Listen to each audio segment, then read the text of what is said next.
Hello, Super Deformed fans. So we have another model kit that I'm going to try out. I did a mini Cooper rally that was made by FineWork, and it didn't turn out as well as I should have made it. Mainly because I didn't clear coat it with the proper clear coat, so it's not shiny. But being a rally car, being a matte finish, doesn't bother me so much. But hopefully I'll do this one better. So what we have is an Alfa Romeo Giulia GTA. I'm just gonna paint it red. I don't think I could paint the front end with that sharp of a line, so it's probably not gonna happen. I'm just gonna shoot for that. Sadly, I don't have any decals or axles or the screw, so this is gonna be a pretty much a plain Alfa Romeo, an unbranded Alfa, but it's a nice mold. This resin here, I think it's literally poured into like a silicone mold or something like that, and then they break the silicone apart, and so you can see there's a little extra flash here, that, well, it just flakes off. It's a pretty hard resin, it looks like. So looking at the details here in raw form, seems alright. What's nice is there's some pilot holes here for like the door handle, the mirrors. You don't have to drill your own stuff. I gotta say, yeah, it's really finely casted. It seems nice. So that's the body there. And then in this bag we have some headlights and turn signals in clear plastic. And then here we have what looks like toe rings. Maybe those are the door handles, the grill itself. I don't know what that is. Maybe a fuel filler, wiper blades. And what is that? Anyways, I'll figure it out. Oh, that's a mirror, and this is the other mirror. Okay. And here we have the wheels. They're just solid, wheels, and then solid resin tires. And then the base itself is here, and it looks like on the base is a little bottom of a, skid guard or something. Okay, well, I'm going to cut away and fast forward a build of this thing. I anticipate this will take at least 10 hours. Yeah, maybe more. Depends how many times I have to paint it. I learned the last time I'm just going to paint the whole thing red. I'm going to hand paint the windows. Because before I painted the windows first and I just couldn't mask them off properly when I painted the body. It was just a waste of time. So I'm just going to have crappier windows. Whoever did this is a real professional. I mean, they're fading out the black to this silver. That has to be done with an airbrush, but I am simply not that good of a model maker. So, whatever. If you're interested, just watch a fast forward or skip forward to the end and we'll see if I fail or not. Alright.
And there we are. Well, let's go over what I did in case you didn't want to watch all that fast-forwarded video.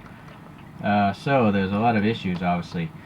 It's better than my Mini, I can say that, because I did get a glossy finish on this one.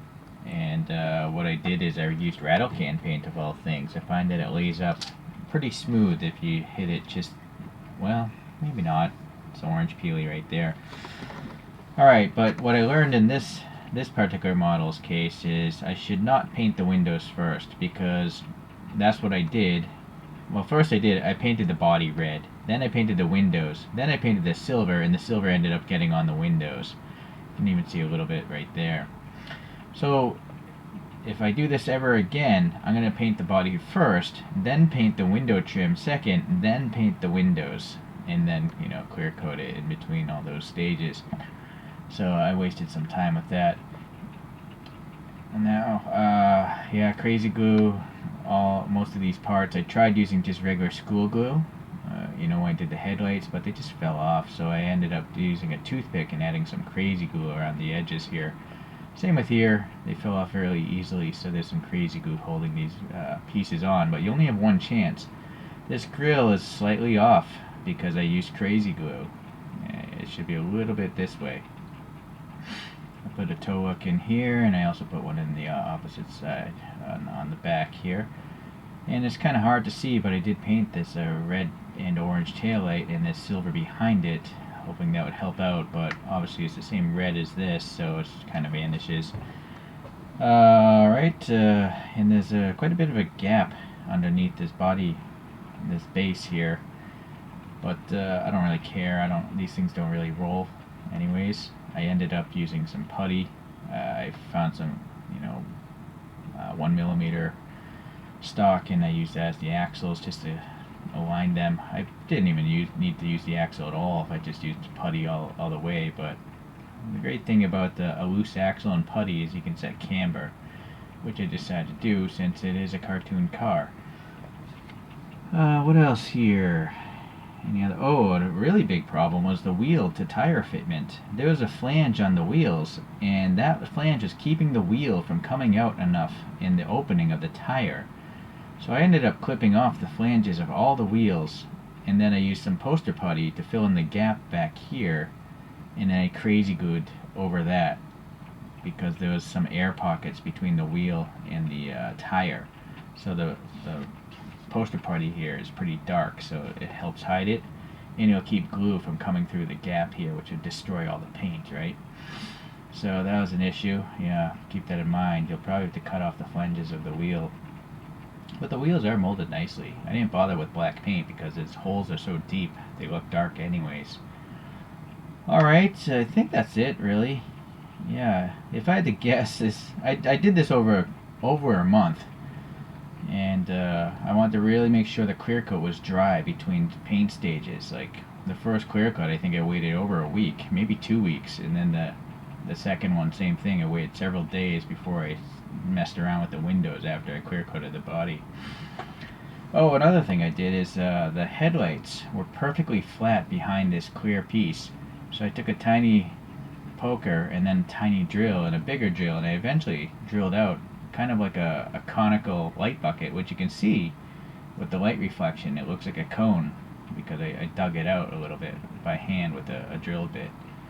So I would recommend doing that before you even bother painting the body, in case you mess up. I did it after I painted the body. I wasn't thinking about it. Alright, let's take a look at a few other alphas in this cartoon deformed style. I have 3 from Choro-Q. Alright, so I got this funky modern one. I'm trying to see what it says. Zagato. It's some sort of Zagato design. I think it's an 8C or something. No, I forget. Sorry. I have 3D printed wheels on that one. So the only more classic Choro-Qs are in the Zero lineup. And they're also of a Giulia, just not a GTA.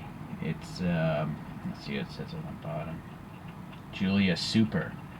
And this is a police version. This is number 27 in the Zero line. So it's pretty cool. So interesting green. what I like is, you know, they actually printed on the Alpha badge, and this actually looks like an Alpha badge. What I don't like is the silver headlights. That could be a lot better. And the painted taillights don't bother me so much if they're small. Alright, and then I have a regular racing version of it, which ideally I would have decals like these and put them on this resin one, but I didn't order any.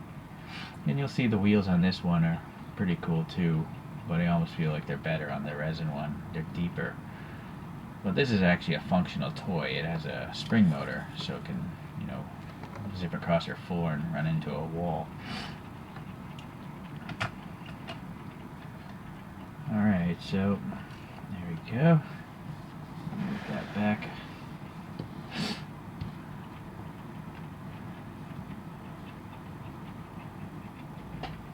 So yeah, the resin one, it's oh boy, that's a problem. I don't have any sort of centering method on these little spin things because I have it printed on both sides.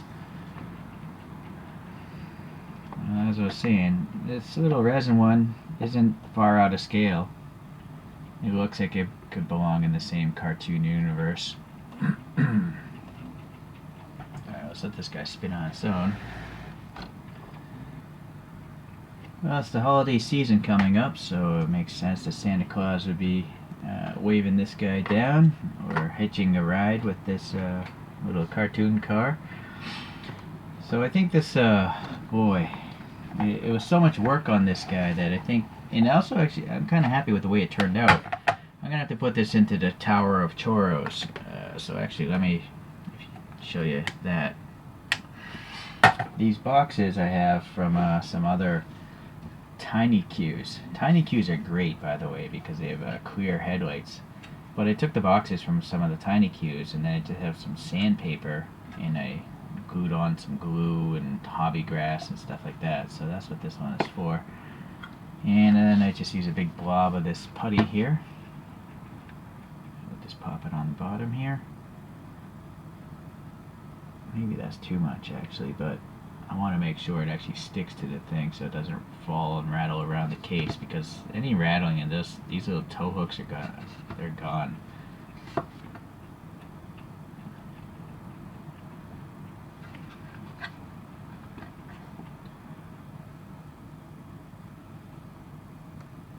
Squeeze it down, wiggle it down.